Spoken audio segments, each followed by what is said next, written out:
Днес да покажем как тези дръскотини, които не са от Тебешир, ще ги отстраним от колата на народа. За начало започваме с X-Pro Автолак, като добре обезмасляваме детайла, като същия ни показва кои дръскотини ще бъдат покрити, заличени. Сбърсваме добре. И ето го и X-Pro Автолака. Това е X-Pro Автолак. С него може да лакирате тази врата, да заличите дръскотините.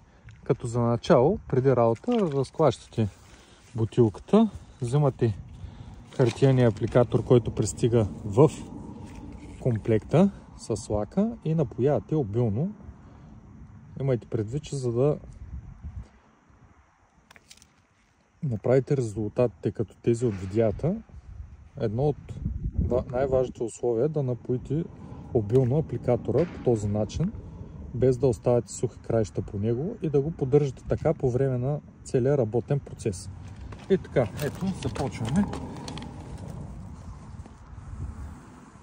Разнасяте добре лака.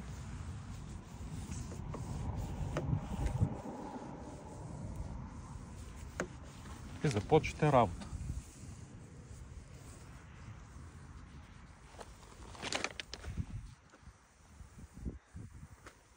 Тези линии, които остават, не трябва да ви притесняват.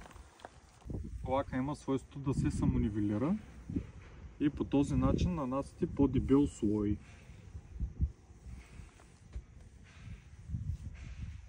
Ето, това е работата. Виждате как малко по малко започва да се изравнява лака. И сами виждате, че вече дръскотините са заличени. Детайлът е лакиран. Работи и върху пластмаса. Има нужда от минута да се самонивелира, като зависи от времето. Ако е по-хладно времето, ще се самонивелира малко по-бавно. Ако е по-топло, ще се самонивелира по-бързо съответно. Ето, ще покажем тук и как ще обработим и тази част, този преден калник. Ето, донапояваме апликатора и започваме. Като не се пречкаме на камерата, разбира се, за да покажем добре. Ето.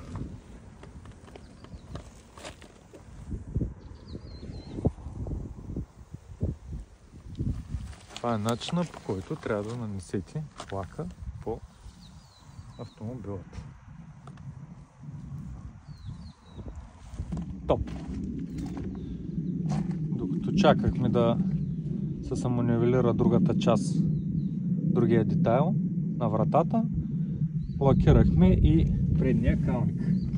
Ето го и финалният резултат. Вече самонивелиран лака. Виждате, че дръскотините вече са в миналото, не се виждат. Ето го и резултат. Топ! Брутален!